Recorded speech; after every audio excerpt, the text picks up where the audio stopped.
मित्रों, जैसा कि आपको पता होगा ई डिस्ट्रिक्ट पोर्टल पर राशन कार्ड को लेकर काफ़ी इशू अभी फ़िलहाल में चल रहा है और काफ़ी लोगों के कमेंट आ रहे हैं कि सर राशन कार्ड आवेदन हो रहे हैं या नहीं हो रहे हैं। इसके बारे में आप वीडियो के माध्यम से जानकारी दें। तो मैं इस वीडियो में आपको लाइव प्रूफ दिखाने वाला हूँ कि राशन कार्ड अभी फ़िलहाल में ऑनलाइन हो रहे हैं या नहीं हो रहे हैं। तो जैसे कि मैंने यहाँ पर ई डिस्ट्रिक्ट पोर्टल से राशन कार्ड की साइट यहाँ पर लॉगिन कर ली और मैं यहाँ से राशन कार्ड आवेदन वाले ऑप्शन पर क्लिक करूँगा। नई प्रविष्टि यहाँ से पातग्रहसी वाले यहाँ पर फिल करूँगा।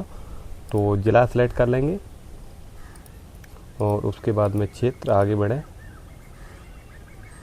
तो यहाँ पर एप्लीकेशन नंबर और सर्टिफिकेट आईडी नंबर यानी आय प्रमाण पत्र यानी इनकम सर्टिफिकेट की डिटेल देनी होती है। उसके बाद आगे बढ़ें।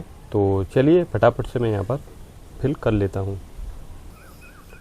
तो यहाँ पर आप देख सकते हैं, यहाँ पर जो डिटेल है जो कि इनकम सर्टिफिकेट की होती है वो डिटेल यहाँ पर खुलकर आ चुकी है। यहाँ से विकास खंड और ग्राम पंचायत, राशन कोटेदार का नाम, ये सारी चीज़ें सेलेक्ट करनी होंगी।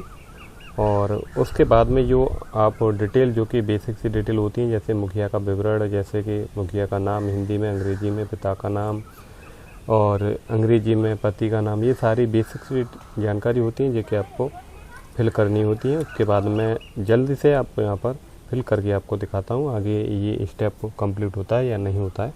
तो चलिए, तो यहाँ पर सारी डिटेल जो कि मुखिया की होती है वो डिटेल यहाँ पर फिल कर दी गई है। उसके बाद में आगे बढ़ें।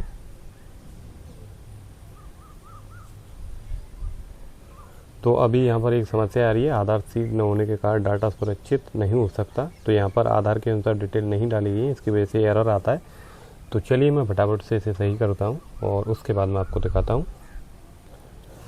तो मित्रों, यहाँ पर बेसिक जो विवरण है वो सफलतापूर्वक यहाँ पर कंप्लीट हो चुका है। उसके बाद में एड्रेस की जानकारी यहाँ पर देनी होती है। तो मैं फटाफट से यहाँ पर एड्रेस की जानकारी को फिल कर लेता हूँ। तो चलिए,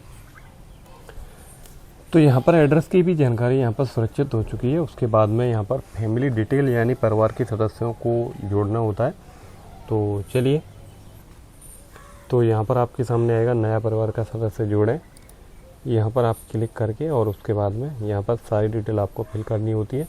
तो चलिए फटाफट से मैं यहाँ पर जोड़ लेता हूँ।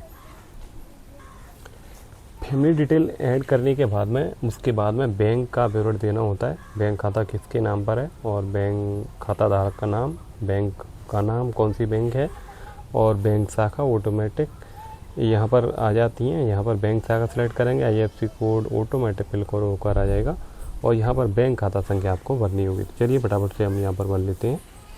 तो यहाँ पर बैंक का विवरण भी सफलतापूर्वक सुरक्षित हो गया है। ओके पर आप क्लिक करेंगे। उसके बाद में यहाँ पर डॉक्यूमेंट यानी अटैचमेंट आपको ऐड करने होते हैं, जैसे डॉक्यूमेंट जैसे मुखिया का फ़ोटो, बैंक पासबुक, आधार कार्ड की प्रति और उसके बाद आगे बढ़ें। तो चलिए फटाफट से हम यहाँ पर अपलोड कर देते हैं। तो यहाँ पर आप देख सकते हैं अटैचमेंट यानी डॉक्यूमेंट यहाँ पर अपलोड हो चुके हैं। ओके पर क्लिक करेंगे और उसके बाद यहाँ पर राष्ट्रीय खाद्य सुरक्षा अधिनियम के अंतर्गत मानक होते हैं जिन्हें आपको यस या नो में आपको जवाब देना होता है। जैसे कि आप आयकरदाता हैं यानी इनकम टैक्स पेयर हैं, अपने हिसाब से यहाँ पर सेलेक्ट करेंगे। आपके परिवार में 4 पहिया वाहन है, परिवार में ट्रैक्टर है, हार्वेस्टर है, ये सारी चीज़ें आपको यहाँ पर सेलेक्ट करनी होती हैं। तो चलिए फटाफट से मैं यहाँ पर सेलेक्ट कर लेता हूँ। तो ये सभी डिटेल आपको यस या नो में आंसर देने के बाद में आपको सुरक्षित करें के विकल्प पर आपको क्लिक करना है। तो चलिए, तो यहाँ पर मित्रों आप देख सकते हैं जैसे ही मैंने सुरक्षित करें के विकल्प पर क्लिक किया है उसके बाद में यहाँ पर इसकी जो रिसिप्ट है जो कि रसीद होती है वो यहाँ पर ऑटोमेटिक यहाँ पर आ जाती है। और यहाँ पर ऊपर आप आएंगे, जैसे कि मैं आपको दिखा दूँ, यहाँ पर आप देख रहे होंगे, यहाँ पर मैंने थोड़ा हाइड करके रखा हुआ है। यहाँ पर राशन कार्ड का नंबर होता है और यहाँ से ही आपको इसे फाइनल लॉक करना होता है। 72 घंटे के भीतर लॉक करना सुनिश्चित करें, निंदा की दशा में यह आवेदन स्वतः ही निरस्त माना जाएगा। यानी फाइनल लॉक आपको यहीं से करना होता है। पहले ऐसा नहीं है कि आप डुप्लीकेसी में भेजेंगे उसके बाद में 24 घंटे के बाद में आप उसे लॉक कर पाएंगे, ऐसा नहीं है। तुरंत यहाँ पर आपका फाइनल लॉक हो जाता है और सप्लाई इंस्पेक्टर की आईडी पर यहाँ से फॉरवर्ड हो जाता है। तो अभी फ़िलहाल मैं राशन कार्ड आवेदन हो रहे हैं और आपको कमेंट करके ज़रूर बताना है आपके ज़िले में या आप राशन कार्ड नया आवेदन कर पा रहे हैं या नहीं कर पा रहे हैं।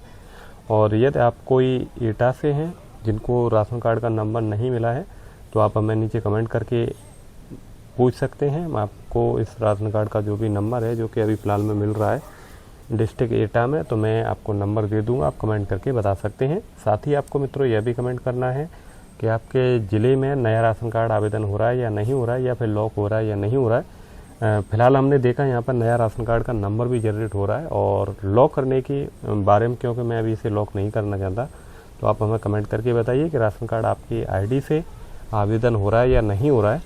और मिलते हैं तब तक के लिए अगले वीडियो में।